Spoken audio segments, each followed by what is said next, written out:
उत्पादक कंपन्याचे निर्मितीचे उद्दिष्ट या ठिकाणी आम्ही ठेवलेलं आहे. 60% अनुदान त्या महिला गटातील कर्मचाऱ्यांना आम्ही महिला गटातील सभासदांना आम्ही देणार आहोत.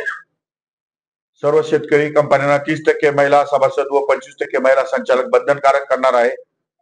महिलांचा शेत जमिनीमध्ये अधिकार वाढवण्याकरता असलेली लक्ष्मी मुक्ती अंतर्गत 7/12 महिला सहहिस्सेदार होण्याचा प्रयत्न कृषी खात्याच्या वतीनं आम्ही करणार आहोत.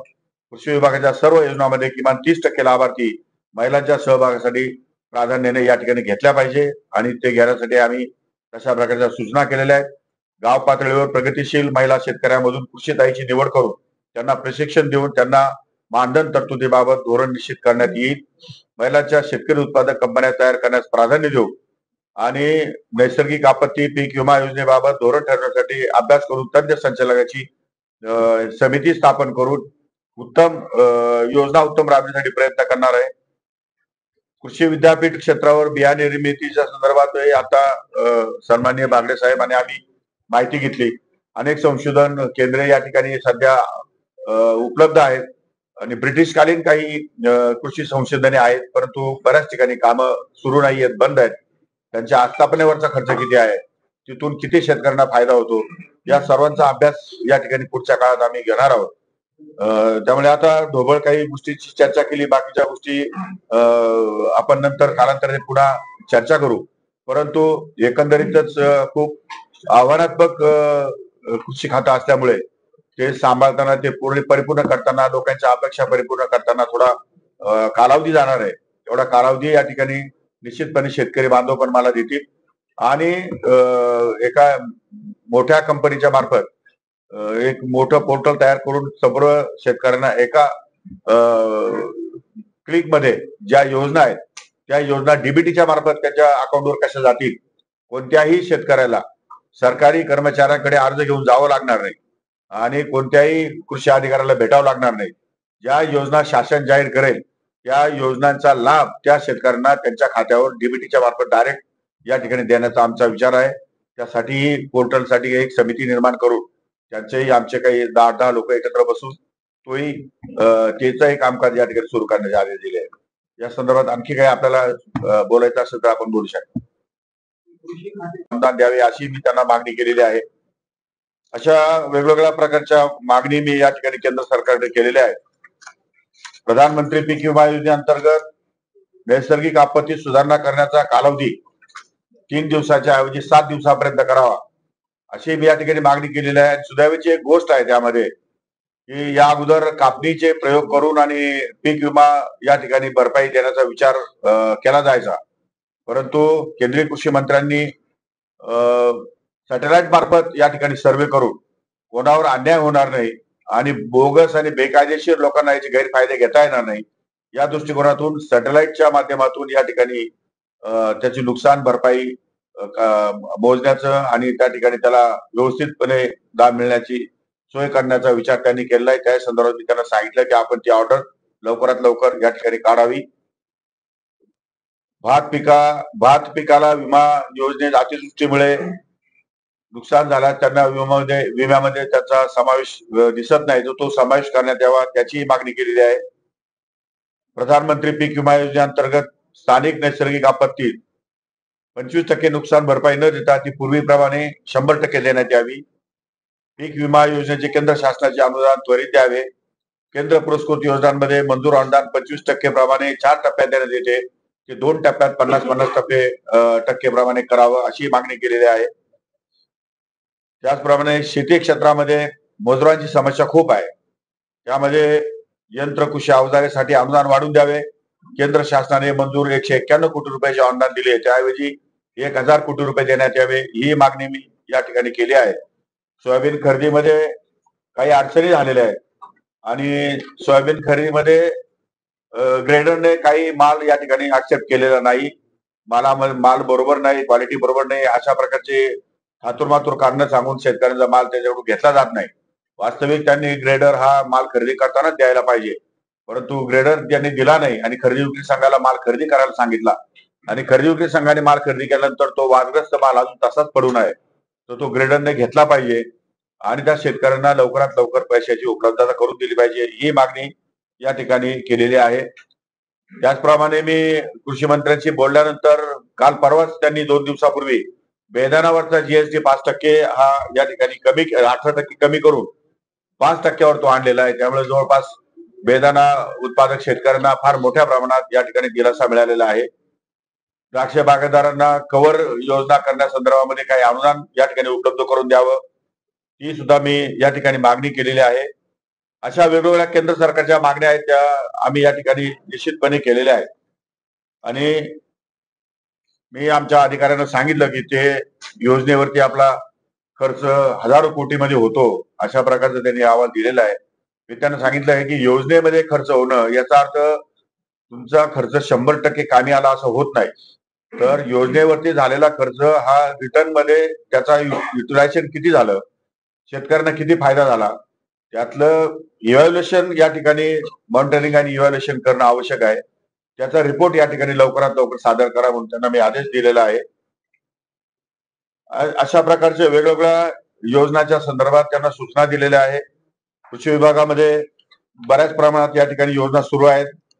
1 रुपयाच्या पीक विमा आहेत. बाकी सगळ्या गोष्टी ज्या आहेत त्या खूप आहेत, त्या मी तुम्हाला पाहिजे तर नोटच्या माध्यमातून या ठिकाणी देतो. परंतु एकंदरीतच पारदर्शी कारभार कसा करता येईल अशा प्रकारच्या सूचना मी अधिकाऱ्यांना दिलेल्या आहेत. आणि अधिकाऱ्यांनी सांगितले कुठल्या प्रकारे अनवॉन्टेड गोष्टीवरती पैसे खर्च करायचे नाही, ज्याच्यातून शेतकऱ्यांचा लाभ होईल, ज्यामुळे या राज्याचं उत्पादन वाढेल, जीडीपी वाढेल आणि उत्पादन क्षमता या शेतकऱ्याची वाढेल. ही कामं प्रामुख्याने हातात घेणार त्यांना प्रायोरिटी सुचवलेली आहे. त्याप्रमाणे ते तशा प्रकारचे आदेश त्यांना दिलेले आहेत आणि त्याप्रमाणे आता ढोबळ आपण त्याचा आढावा घेतलेला आहे. खरं म्हणजे अजून डिटेल आढावा घेणं बाकी आहे. यामध्ये बरीचशी सांगितलं अच्छा नाही नाही, जीएसटी मध्ये 5% पूर्ण माफ झालेला आहे. म्हणजे जीएसटी शून्य गेलेला आहे बेदाण्याच्या संदर्भामध्ये. जीएसटी हा बेदाण्याचा 5% नाही, 18% नाही आहे, 5% जो होता तो पूर्णपणे माफ केलेला आहे. त्यामुळं ती एक सुधारणा करावी अशी विनंती आहे. आणि आणखी आता शेतकऱ्यांचा उत्पादन खर्च कसा कमी करता येईल या संदर्भात आमचा विचार विनिमय चालू आहे. ज्याप्रमाणे मनुष्याला त्यांनी जेनेरिक औषधे निर्माण केलेली आहे आणि अतिशय कमी खर्चामध्ये, म्हणजे एकीकडे जर मेडिकल स्टोअर मध्ये गेला तर आपण जे औषध तिथे 50 रुपयाला घेतो ती गोळी आपल्याला इथे 2 रुपयाला 5 रुपयाला मिळते. या धर्तीवर शेतकऱ्यांच्या याच्यासाठी फर्टिलायझर आणि पेस्टिसाइड साठी या धर्तीवर जर आपल्याला काही करता येत असेल तर त्या संदर्भात खर्च कमी करण्याच्या दृष्टिकोनातून या ठिकाणी जेनेरिक औषधे निर्माण करण्याचा माझा विचार आहे. आणि तशी विनंती मी केंद्रीय कृषी मंत्र्याला पण केलेली आहे. आणि राज्यातल्या कृषी मंत्र्यांनी आजच्या व्हीसी वरती अनेक मागण्या केल्या आहेत. बऱ्याचशा त्यांच्या मागण्या या रास्त आहेत, त्या मागण्याला मी पाठिंबा दिलेला आहे. आमच्याही काही मागण्या आहेत, त्या मागण्या मी स्वतः टिप्पणी घेऊन आणि केंद्र सरकारकडे जाणार आहे आणि अक्रॉस द टेबल त्यांच्याबरोबर बसून आमचे अधिकारी, त्यांचे अधिकारी, स्वतः केंद्रीय कृषी मंत्री आणि मी आम्ही बसून आणि त्याचे काही निर्णय या ठिकाणी निश्चितपणे त्यांच्याकडे लावून घेऊ अशी मला खात्री आहे. याचप्रमाणे कृषी विभाग विद्यापीठ कामकाज सुधारण्यासाठी विविध समित्या स्थापन करण्याचा विचार आहे.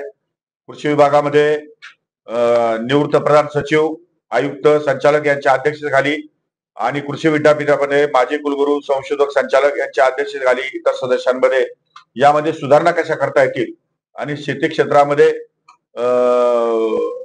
जास्तीत जास्त आपल्याला पारदर्शीपणा कसा आणता येईल, ट्रान्सपरन्सी कशी आणता येईल, हा सुद्धा विचार डीबीटीच्या माध्यमातून करण्याचा विचार आहे आमच्या. हे सल्ला यांच्याकडनं घेऊन पुढील कामकाज या ठिकाणी होणार आहे. शेतकरी महिलांसाठी स्मार्ट बचत गटातील महिलांना घेऊन 400 महिला शेतकरी उत्पादक कंपन्याचे निर्मितीचे उद्दिष्ट या ठिकाणी आम्ही ठेवलेलं आहे. 60% अनुदान त्या महिला. सन्माननीय मुख्यमंत्री देवेंद्रजी फडणवीस आणि उपमुख्यमंत्री अजितदादा पवार यांनी कृषी खात्याचा कार्यभार माझ्याकडे सोपवल्यामुळे महाराष्ट्रातील तमाम शेतकऱ्यांच्या अपेक्षा उंचावलेल्या आहेत. तळागाळात काम करणारा शेतकरी, एक्सपोर्ट इम्पोर्ट मध्ये भाग घेणारा शेतकरी, शेतकरी कंपन्या, बचत गट, शेतकरी गट अशा वेगवेगळ्या विविध संस्थांच्या मार्फत महाराष्ट्रामध्ये मोठ्या प्रमाणावर या ठिकाणी काम सुरू आहे. आज जाणीवपूर्वक पुण्याला या ठिकाणी येऊन आणि दिवसभर कृषी विभाग, विद्यापीठे यांचा ढोबळ असा आढावा आज या ठिकाणी मी घेतलेला आहे. काही आढावा माझं घेणं बाकी आहे. येणाऱ्या काळामध्ये बऱ्याच गोष्टीमध्ये सुधारणा कराव्या लागतील आणि एवढ्या एका दिवसामध्ये हा आढावा घेण्याइतकं छोटं हे डिपार्टमेंट नाही. त्यामुळे प्रत्येक विभागाचा स्वतंत्र ज्यांच्याकडे कार्यभार आहे त्या सर्व विभागाशी चर्चा करून अतिशय पारदर्शी, लोकाभिमुख आणि शेतकऱ्यांच्या सोयीचे होईल असं काम करण्याचा प्रयत्न कृषी विभागाच्या वतीनं आमच्या सर्व सहकारी अधिकाऱ्यांच्या मदतीने आणि मंत्रिमंडळातील सहकार्याच्या वतीने महाराष्ट्रामध्ये करण्याचा माझा प्रयत्न राहणार आहे. यावर्षी पाऊस जरा जास्त झाल्यामुळे मोठ्या प्रमाणामध्ये उत्पादन निर्माण झालेले आहे आणि त्यामुळे बहुतांश शेती उत्पन्नाच्या मालावरती भावाचा प्रश्न निर्माण या ठिकाणी झालेला आहे. परंतु तरी सुद्धा आजच माझी केंद्रीय कृषी मंत्री शिवराज सिंग चौहान साहेब यांच्या बरोबर विषय झाली आणि महाराष्ट्रामध्ये उद्भवणारे प्रश्न त्या संदर्भात साधक बाधक चर्चा या ठिकाणी करू आणि कालही नाशिक दौऱ्यावर सन्माननीय कृषी मंत्री शिवराज सिंग चौहान साहेब आल्यानंतर त्यांच्याशी प्रत्यक्षपणे सुद्धा चर्चा केलेली आहे. महाराष्ट्रातील जनता, देशातील जनता, देशातील शेतकरी हे तसे भाग्यवान आहेत. अत्यंत हुशार, अभ्यासू आणि मध्य प्रदेश सारख्या राज्यामध्ये अनेक वर्ष ज्यांनी मुख्यमंत्रीपद भोगले आणि शेतकऱ्यांच्या विषयी ज्यांच्या मनामध्ये कळवळ आहे अशा माणसाकडे देशाच्या कृषी मंत्रिपदाची सूत्रे या ठिकाणी गेलेली आहे आणि सुदैवानं त्यांच्याबरोबर काम करण्याची संधी मला पुन्हा एकदा मुख्यमंत्री, उपमुख्यमंत्री यांनी दिली. त्यांचे मनापासून मी आभार व्यक्त करतो. आज दिवसभरामध्ये माहिती घेत असताना कृषी खात्यानेही बऱ्याच गोष्टी या ठिकाणी अतिशय चांगल्या केलेल्या आहेत. त्यामध्ये काही गोष्टींचा समन्वयाचा अभाव आहे, परंतु या संदर्भात सर्वांशी चर्चा करून ही सर्व खाती एकाच ठिकाणी कशी आणता येईल, वन विंडो सिस्टीम कशी राबवता येईल हाही या ठिकाणी माझा विचार मी आज आमच्या अधिकाऱ्यांमध्ये बोलून दाखवलेला आहे. त्यासाठी कमिटी लवकरात लवकर स्थापन करू 3 महिन्याच्या आतमध्ये मोठ्या कंपनीला या ठिकाणी एक काम देऊन आणि त्यांच्याकडनं एक पोर्टल तयार करून शेतकऱ्यांना अगदी लवकरात लवकर सुविधा कशा मिळतील, मेसेजच्या माध्यमातून सुविधा कशा जातील आणि आधार कार्डला लिंक त्यांचं या ठिकाणी सगळ्या योजना कशा होतील अशा प्रकारचा काम करण्याच्या सूचना मी अधिकाऱ्यांना दिलेल्या आहेत. प्रधानमंत्री सूक्ष्म अन्न प्रक्रिया उद्योग अंमलबजावणीने महाराष्ट्र जवळपास नंबर 2 ला आहे. आज आपण विचार केला तर देशाच्या पार्श्वभूमीवर महाराष्ट्रामध्ये 10,000 कोटी रुपयाचं परकीय चलन महाराष्ट्राच्या एका महाराष्ट्र राज्यामुळे देशाला मिळालेलं आहे आणि यापेक्षा अधिक परकीय चलन वाढीव करण्याच्या दृष्टिकोनातून केंद्र सरकारचे मंत्री आणि त्यांच्या अधिकाऱ्यांशी माझी बोलणी सुरू आहे. 15-20 हजार कोटी पर्यंत परकीय चलन देशाला कसं मिळेल हा सुद्धा या ठिकाणी माझा विचार राहणार आहे. सर्वात महत्वाचा आजच्या घडीचा जो प्रश्न आहे तो कांदा निर्यात मूल्य कमी करण्याच्या संदर्भातला आहे. कांदा निर्यात मूल्य 20% आहे, 40% ते 20% आलेलं आहे. त्यामुळे ते कमी करावं अशी मी विनंती सन्माननीय केंद्रीय कृषी मंत्री यांना केलेली आहे. ठिबक सिंचनामध्ये, सूक्ष्म ठिबक सिंचनामध्ये आतापर्यंत 55% मोठ्या शेतकऱ्यांना आणि 45% लहान शेतकऱ्यांना असं एक अनुदान या ठिकाणी प्राप्त होतं. तर त्यामध्ये सूक्ष्म महाराष्ट्र हा मोठा कोरडवाहू प्रदेश असल्यामुळे सूक्ष्म सिंचन योजनेसाठी 90% पर्यंत सबसिडी केंद्र सरकारने द्यावी ही सुद्धा मी मागणी केलेली आहे. या सूक्ष्म सिंचन योजनेसाठी जवळपास 720 कोटी रुपयाचे अनुदान या ठिकाणी सरकारकडे पेंडिंग आहे, केंद्र सरकारकडे. त्याची लवकरात लवकर मागणी कशी होईल या संदर्भात मी केंद्रीय मंत्र्यांशी बोललेलो आहे.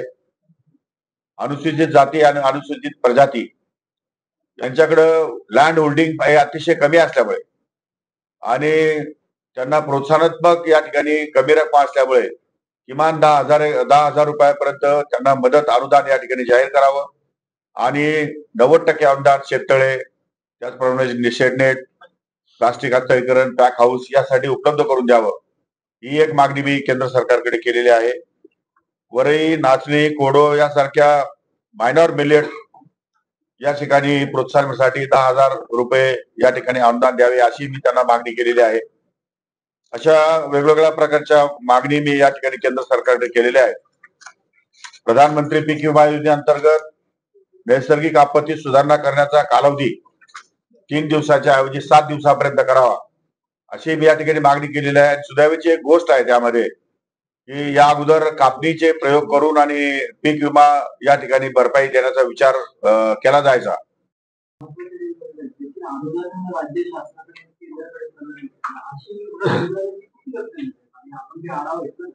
नाही, अनुदानाची रक्कम मला याच्याकडे आलेली आहे ती 700 ड्रीपचे 716 आहे. अजून दुसरा कुठला केंद्रात नाही ना, ती केंद्राकडे 716 आणि 191 कोटी रुपये केंद्राकडे प्रलंबित आहे ना. राज्याकडे काही फाईल आमच्या गेलेल्या आहेत वित्त विभागाकडे, ते लवकरात लवकर राज्य सरकारचे आणि केंद्र सरकारचे मिळून ते अनुदान अनुदान आहे. त्याचबरोबर एक कृषी यांत्रिकीकरणचं अनुदान आहे. 3 वर्ष झालं तेही अनुदान शेतकऱ्यांना मिळालं नाही काही राज्यात, आणि ड्रीपचंही मागचं 2 वर्ष अनुदान मिळालेलं नाही. केंद्र सरकारचं तुम्ही म्हणताय नाही मिळालं, राज्य सरकारने पण दिलेलं नाहीये. 70 आणि 75 आणि 80. केंद्र सरकार एकही शेतकऱ्याला मागते. केंद्र सरकारचं अनुदान आल्याशिवाय राज्य सरकार अनुदान त्याच्यात टाकत नाही. त्यामुळे राज्य सरकारचं अनुदान केंद्र सरकार आल्यावर लगेच इमिजिएटली राज्य सरकार त्याचं अनुदान टाकेल आणि ते शेतकऱ्याच्या डीबीटीवर त्याच्या नावावर जाईल. फक्त केंद्र सरकारच्या अनुदानासाठी मी आज मागणी केलेली आहे. आणखी एक 8-15 दिवसामध्ये मी स्वतः त्यांच्याकडे जाणार आहे सगळी टिप्पणी घेऊन, आणि त्या संदर्भात त्यांच्याकडनं मी पॉझिटिव्ह सकारात्मक बजेटमध्ये त्यांनी तरतूद करून त्यामार्फत पैसे कसे लवकर येतील त्याचा मी प्रयत्न करणार. ते पण 191 कोटी रुपये त्यांच्याकडून येणं बाकी आहे. त्यामुळे त्याही संदर्भात माझा दोन्ही अनुदानाच्या रकमाच्या केंद्र सरकारकडे पेंडिंग आहेत. बऱ्याच वर्षापासून 2-3 वर्षापासून पेंडिंग आहे. त्या रकमा मागण्यासाठी मी केंद्र सरकारकडे स्वतः जाणार आहे. मी आज मागणी केलेली आहे व्हीसीच्या माध्यमातून, पण प्रत्यक्षात जाऊन आणि ते यस नो करून या ठिकाणी येणार आहे. पण ते शक्यतो कृषी मंत्री अत्यंत पॉझिटिव्ह आहे, त्यामुळे या सगळ्या रकमा लवकरात लवकर मिळतील अशी मला अपेक्षा आहे. विधानसभा निवडणुकीच्या काळामध्ये महायुतीकडून जे आश्वासन देण्यात आलं होतं कृषी कर्जमाफीचं, शेतकरी कर्जमाफीचं, त्या संदर्भात काय कधीपर्यंत राज्य सरकार घोषणा करण्याची शक्यता आहे? त्या संदर्भात तुम्ही काय आढावा घेतला, काय असं नेमकं काय? नाही, त्या कर्जमाफी हा विषय सहकार विभागामध्ये येतो. सहकार विभागामार्फत त्या याद्या मागवल्या जातात. आमच्या कृषी खात्याकडे नाही येते काम, पण तरी सुद्धा माननीय मुख्यमंत्री आणि उपमुख्यमंत्री त्यावर निर्णय घेणार आहेत. माहिती मागवण्याचं काम सुरू आहे आणि जेव्हा व्यवस्थितपणे बजेटमध्ये किंवा आर्थिक परिस्थिती जेव्हा राज्याची व्यवस्थितपणे होईल तेवढ्या 4-6 महिन्यामध्ये ते निर्णय घेतील.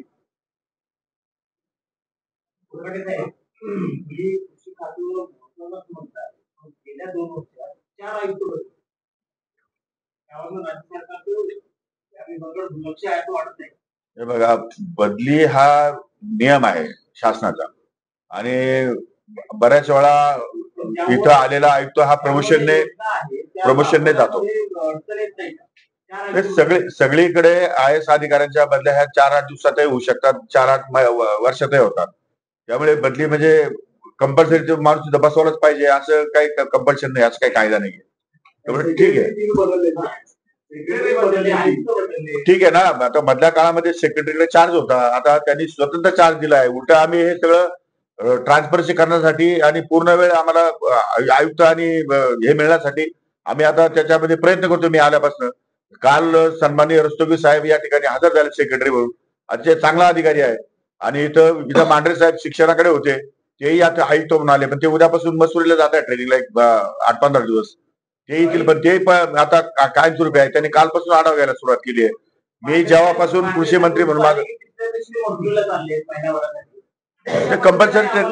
कंपल्सरी ट्रेनिंग आहे ते. त्यामुळं ज्या गोष्टी अनिवार्य आहेत त्या करावंच लागणार आहे. त्यामुळे ते गेले म्हणजे काही काम थांबलं असं नाहीये. एखादा माणूस रजेवर गेला की एखादा माणूस कुठे ट्रेनिंगला गेला म्हणजे याचा अर्थ चार्ज पडत नाही. चार्ज भाकरे साहेबांना दिलेला आहे. त्यामुळे काम सुरू राहील, काम बंद नाही पडणार. असं नाहीये, कोणी जर दुसरा त्याच लेवलचा दुसरा अधिकारी चार्ज असतोच ना. म्हणजे एक माणूस बदली झाला म्हणजे संपूर्ण सरकारच कोलाच होतो असं कोण सांगितलं? होऊ शकतं ना. अधिकारी काही कारणानिमित्तानं बदली इकडे तिकडे होऊ शकते.